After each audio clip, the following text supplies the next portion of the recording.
Monster कहा जा सकता है। किसी की भी चर्च में घुस जाते हो, पॉलिटिक्स से जुड़ा हुआ है। यहाँ पर रोजगार नहीं है, जो मन में आए वो काम करे।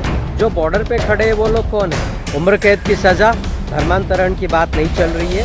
ये आरएसएस, बजरंग दल और जो बीएचपी है, ये देश आज़ाद होने से पहले से है, यानी कि लगभग 100 वर्ष का हो गया होगा।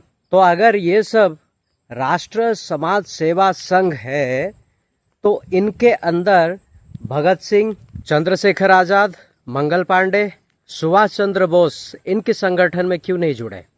इसका मतलब क्या है? ये सिर्फ हाथी का दिखाने का दांत अलग और खाने का दांत अलग। ये लोग अपनी एजेंडा चलाकर ये दिखाना चाहते हैं कि हम राष्ट्रीय समाज सेवा संघ है। ऐसा बिल्कुल भी नहीं। उड़ीसा का एक बजरंग दल का बंदा कहता है कि क्रिश्चियन लोग गाय खाते हैं और गाय हमारी माता है, हम गाय को पूजा करते हैं, तो हम उनको भाई कैसे कह सकते हैं? तो मैं उसे बस ये जवाब देना चाहता हूँ, इंसान के बच्चों में और जानवर के बच्चों में कोई दोस्ती नहीं होती, कोई फ्रेंडशिप नहीं होता। इसीलिए क्रिश्चियंस इंसानों से बात करते हैं। और तुम जो बजरंग दल के लोग अपने आप को कहते हो कि हम भारत के सेवा संघ है, तो मैं बताना चाहता हूँ तुम लोग एक्चुअली, हम क्रिश्चियंस इंसानों से नहीं लड़ते, हम शैतानों से लड़ते हैं। तुम्हें डिमॉन्स कहा जा सकता है, तुम्हें ड्रैकुला कहा जा सकता है, तुम्हें इविल कहा जा सकता है, तुम्हें लूसीफर कहा जा सकता है, तुम्हें मॉन्स्टर कहा जा सकता है, और तुम अपने आप को कहते हो कि तुम लोग इंसान हो, इंसान के रूप में ना हैवान हो। तो और तुम लोग बहसी दरिंदे हो। किसी की भी चर्च में घुस जाते हो, किसी भाई बहन को भी मारपीट करते हो, चर्च तोड़ते हो, और इसीलिए तुम्हारे लिए कोई सुनवाई नहीं होती, कोई एफआईआर दर्ज नहीं होता। तुम्हारा जो सरकार है तुम्हें बैक साइड से सपोर्ट करती है। कि ये सब क्यों हो रहा है? अगर आप डीपली थोड़ा अंदर घुस के देखेंगे, ये सारी चीजें पॉलिटिक्स से जुड़ा हुआ है। क्योंकि मोदी गवर्नमेंट तो बाहर जाकर दिखाता है कि हमारा भारत देश 4th लार्जेस्ट इकोनॉमी बन चुकी है। 4th लार्जेस्ट इकोनॉमी बनने के बाद भी यहाँ पर रोजगार नहीं है। और जो ये संगठन बना के रखे हैं, जितने संगठन में है सब बेरोजगार है। इनके पास कोई काम धंधा नहीं है। बीजेपी सरकार को वापस आना है, इलेक्शन लड़के, जैसा कहा जाता है वोट चोरी किया है, तो उसे ऐसे संगठन का सहारा लेना पड़ेगा कि नेक्स्ट सत्ता में आए और देश को फिर राज करे, जो मन में आए वो काम करे। दोस्तों, जो ये संगठन में है ना, वो सबके सब बेरोजगार है। उनको 500,000 दे दो तो नारा लगाने के लिए आ जाते हैं, और मारपीट करने के लिए तो हमारे भारत देश में हर कोई हाथ धो के खड़ा रहता है कि भाई मुझे मौका मिले किसी को मारने पीटने का तो मैं मार दूं, पीट दूं। और बजरंग दल अपने आप को कहता है कि यह हमारा बल है, और कहते हैं हम भारत का योद्धा है। अगर ये लोग भारत के योद्धा है, जो बॉर्डर पे खड़े हैं वो लोग कौन है? जो वर्दी पहन के खड़े हैं वो कौन है? उनको घर पे बैठ जाना चाहिए, फिर इनको बॉर्डर पे खड़ा होना चाहिए। और अपने आप को ये लोग कहते हैं योद्धा। शर्म नहीं आती तुम लोगों को योद्धा कहते हुए? दोस्तों, और दूसरी बात, मैंने एक वीडियो बनाया था, एक ब्लॉग बनाया था, आप लोगों ने देखा था, राजस्थान का धर्मांतरण के खिलाफ एक बिल पास हुआ था, जिसमें कि उम्र कैद की सजा और 25 से 30 लाख का जुर्माना। और एक बात मैंने कही थी कि ये सिर्फ क्रिश्चियंस के ऊपर धर्मांतरण की बात नहीं चल रही है, ये भारत में जितने माइनॉरिटी है सबके खिलाफ ये हो रहा है। और ये धीरे धीरे मेरा कहना ये सच हो रहा है दोस्तों। और मैं परमेश्वर का बहुत बहुत धन्यवाद देता हूँ कि ये जो मेरी बातें लोगों की दिलों तक पहुंची है, और लोग अभी जागरूक हो रहे, और लोग इकट्ठा हो रहे, जितने माइनॉरिटी है सब एक साथ आ रहे। दोस्तों, ये ऐसा हुआ है राजस्थान में दोस्तों, क्रिश्चियंस, मुस्लिम, सिख और SC ST सब साथ में आ गए हैं। वो इसलिए आए हैं, उनके खिलाफ जो बिल पास की गई थी धर्मांतरण का, उसके लिए सब साथ में आए हैं। अभी साथ में सब आंदोलन कर रहे और मोर्चा निकाल रहे और साथ में सब लड़ रहे हैं। तो दोस्तों, एक बात और मैं बताना चाहता हूँ, जो ये आर्टिकल 25 के तहत इन लोगों ने बिल पास किया था कि धर्मांतरण हो रहा है, तो ये बिल के जरिए से लोगों को सजा दी जा सकती है। तो उसके अगेंस्ट एक आर्टिकल ऐसा भी है, आर्टिकल 13। जिनको पता नहीं है वो ये बात जान ले, आर्टिकल 13 एक ऐसा हम लोगों के लिए ताकत, एक बल है।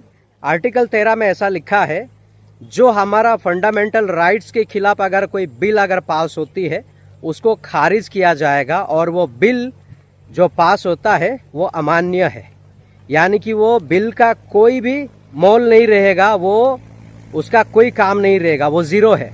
जिन जिन भाई बहनों को इसके बारे में नहीं पता है वो आर्टिकल 13 जाके पढ़े, और 13 माइनॉरिटी के पास होनी चाहिए, वो अच्छी तरीके से उसको रीड करो। और मैं एक चीज़ और कहना चाहता हूँ, जब पुलिस आपके पास आती है गिरफ्तार करने के लिए, उसको ये पूछिए FIR का कॉपी दिखाओ, वारंट नोट दिखाओ, तब जाके हम चलेंगे आपके साथ। ऐसा कोई किसी को घसीट के लेके नहीं जा सकता कानून के तहत। विदाउट इन्फॉर्मेशन आपको कोई पकड़ के नहीं लेके जा सकता, चाहे वो कोई भी हो, चाहे वो आपके पास 3 स्टार ऑफिसर भी आए, तो उसको ये पूछना आपका हक बनता है। ये डेमोक्रेसी का उसूल है कि आप उसको पूछो कि आप हमें गिरफ्तार कर रहे, किस बात पे गिरफ्तार कर रहे, आप हमें वारंट नोट दिखाइए या फिर FIR की कॉपी दिखाए, उससे पहले कोई पुलिस स्टेशन नहीं जाएंगे। आर्टिकल 13 है दोस्तों, ये बहुत ही खूबसूरत है, और ये आर्टिकल 13 के तहत इनका जितना भी बिल पास होता है सब खारिज हो जाएगा। और अब इसको लेकर राजस्थान में बहुत बड़ी बवाल चल रही है। वहाँ के लोगों को पता चल चुका है कि आर्टिकल 13 क्या है, वहाँ की माइनॉरिटी को पता चल चुका है, और वो लोग इस चीज़ को लेकर पुलिस कमिश्नर की ऑफिस के बाहर वहाँ पे मोर्चा निकाले हुए हैं। और मैं ये बताना चाहता हूँ, ये सिर्फ राजस्थान में नहीं, भारत में जिधर भी हो रहा है, जहाँ कहीं भी होता है, जिस कोने में भी होता है, और आर्टिकल 13 आपका कोई भी फंडामेंटल राइट को खारिज होने नहीं देगा, और आर्टिकल 13 आपके फंडामेंटल राइट को वापस देने का काम करता है। आर्टिकल 13, आर्टिकल 25 से लेके 28 तक ये सारी चीज़ें याद रखना, और ख़ास करके मैं अपने मसीह भाई बहनों को कहना चाहता हूँ, भूलने का नहीं, इसको याद रखिएगा। तो इससे क्या होगा दोस्तों, आपके ऊपर कोई भी उंगली नहीं उठाएगा। और ज़्यादा करके जो ग्रामीण इलाका होता है, जो रूरल एरिया होता है, वहाँ पे लोगों को इन सारी चीज़ों के बारे में ज़्यादा नॉलेज नहीं होती, इसीलिए पुलिस वहाँ पे चली जाती है और मारपीट करती है और उनको धमकियाँ दिए जाते हैं। और गांव के जो लोग होते हैं वो बहुत भोले होते हैं, और उनको जो भी बोलो वो लोग मान लेते हैं। सारे भारत में जितने भी गांव है, सारे गांव वालों को भी ये कहना चाहता हूँ, आपका राइट, आपका हक, आपका अधिकार आपसे कोई छीन नहीं सकता। आपका अधिकार, आपका हक आपको देने के लिए आर्टिकल 13, आर्टिकल 25 से 28 तक है, उस तहत आप लड़िएगा। आपके सामने आते लड़ने के लिए उनको ये बताइए कि हमें सबूत पेश करो कि हम वाकई में धर्मांतरण कर रहे हैं क्या। और अगर धर्मांतरण की अगर बात आती है तो आर्टिकल 25 हर किसी को ये फ्रीडम देता है कि कोई भी किसी धर्म को अपना सकता है, कोई भी किसी धर्म को छोड़ सकता है, और कोई भी किसी की धर्म का प्रचार कर सकता है, उसको कोई रोक नहीं सकता।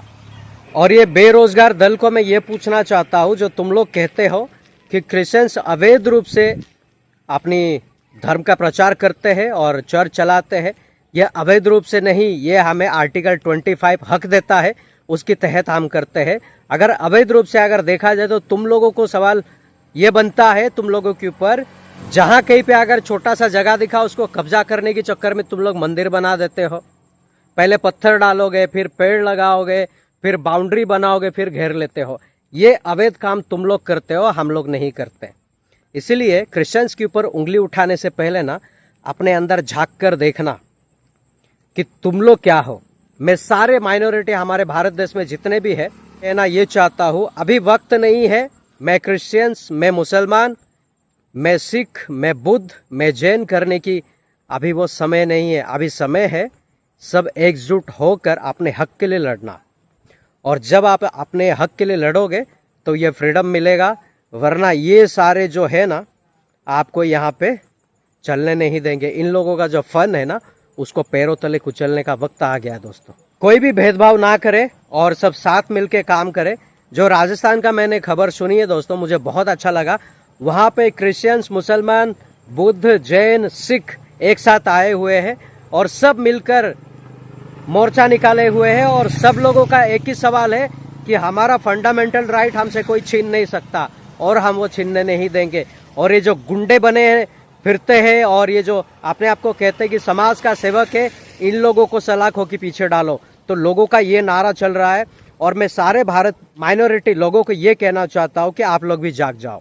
और मैं बहुत खुश हूँ कि राजस्थान में ये एक्शन लिया गया, वरना आप बताओ किसी को भी झूठे आरोप में डाल देंगे, वो 25 से 30 लाख कोई गरीब कहाँ से लाके देगा, और उसको उम्र कैद का सजा होगा। क्यों होगा?